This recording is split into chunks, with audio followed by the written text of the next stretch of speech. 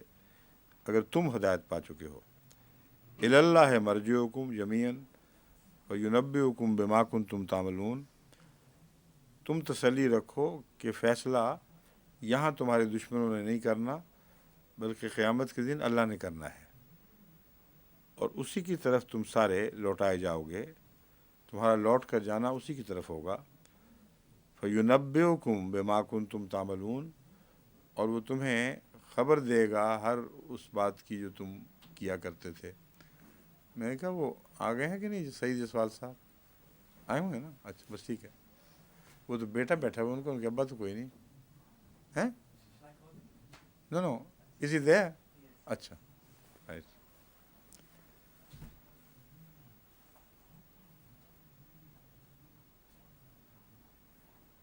یا ایھا الذین آمنوا شہادت بینکم اذا حضر احدکم الموت حین الوصیۃ اثنان ذوا عدل منکم او آخران من غیرکم ان انتم ضربتم فی الارض فاصابتکم مصیبۃ الموت تحبسونہما من بعد الصلاۃ فیقسمان باللہ ان ارتبتم لا نشتری بہ ثمنا ولو کان ذا قربا ولا نکتم شہادۃ اللہ انا اذا لمن الآثمین۔ اے لوگو جو ایمان لائے ہو، تمہاری آپس کی شہادت جب حضر احدکم الموت، جب موت تم میں سے کسی کو پہنچے، حین الوصیت، وصیت کے دوران، اثنان ذوا عدل منکم، تم میں سے دو صاحب عدل ہونے چاہیے، او آخران من غیرکم، یا تمہارے غیروں میں سے بھی دو ہوں۔ اس کا ترجمہ جو عموماً ملتا ہے اس میں کچھ اشتباہ پایا جاتا ہے، کیونکہ جہاں جملہ معترضہ ہے وہاں جملہ معترضہ کے طور پر بیچ میں الگ بیان نہیں کیا جاتا، پہلے کو آخر سے ملا دیا جائے تو ایک متضاد سا مضمون ہو جاتا ہے، جس کو سمجھنا اور اس کو اوائڈ کرنا، اس تضاد کو اس سے احتراز کرنا لازم ہے۔ اب میں آپ کو ترجمہ سناؤں گا تو پھر بتاؤں گا کہ کیا مراد ہے میری۔ اے لوگو جو ایمان لائے ہو، تمہارے درمیان شہادت، تمہاری شہادت یا تمہارے درمیان شہادت اس وقت جب کہ تم میں سے کسی کو موت آ جائے اور وصیت کر رہا ہو، پتہ ہو کہ موت آئی کھڑی ہے، حین الوصیت، وصیت کے دوران، اثنان ذوا عدل منکم، تم ہی میں سے دو صاحب عدل جوان یا وجود ہونے چاہیے۔ یہ ہے پہلی، یعنی اول شہادت یہ ہے کہ مسلمان گواہ ہوں، تمہارے ہی دین سے تعلق رکھنے والے ہوں، اور دو ہوں، او آخران من غیرکم، یا تمہارے علاوہ کوئی دوسرے بھی ہوں۔ اس کا تعلق ہے ان انتم ضربتم فی الارض، اس صورت میں کہ جب تم قیام میں نہ ہو، اس وقت مسلمان ڈھونڈنا تو ممکن ہی نہیں ہے نا، سفر کر رہا ہے کہاں، کیا پتہ کہاں سفر کر رہا ہے، اور وہاں کہاں دو مسلمان ڈھونڈتا پھرے گا کوئی۔ لیکن اکثر اوقات یہ ممکن ہے کہ ایک مریض جان کنی کی حالت میں ہسپتال میں پہنچا دیا گیا ہے، لوگوں نے خیال کیا اس کے گرد جمع ہو گئے ہیں، ان میں سے پھر کسی کو دو کو گواہ بنا لینا چاہیے۔ فاصابتکم مصیبت موت، سفر کی حالت میں تمہیں موت کی مصیبت آ جائے، تحبسونہما من بعد الصلاۃ، اب یہ ہے جو ابہام والا حصہ ہے۔ ترجمے والے عموماً یہ سمجھتے ہیں کہ اس کا ان دونوں قسم کے گواہوں سے تعلق ہے۔ تحبسونہما من بعد الصلاۃ، ان کو نماز کے بعد روک لو،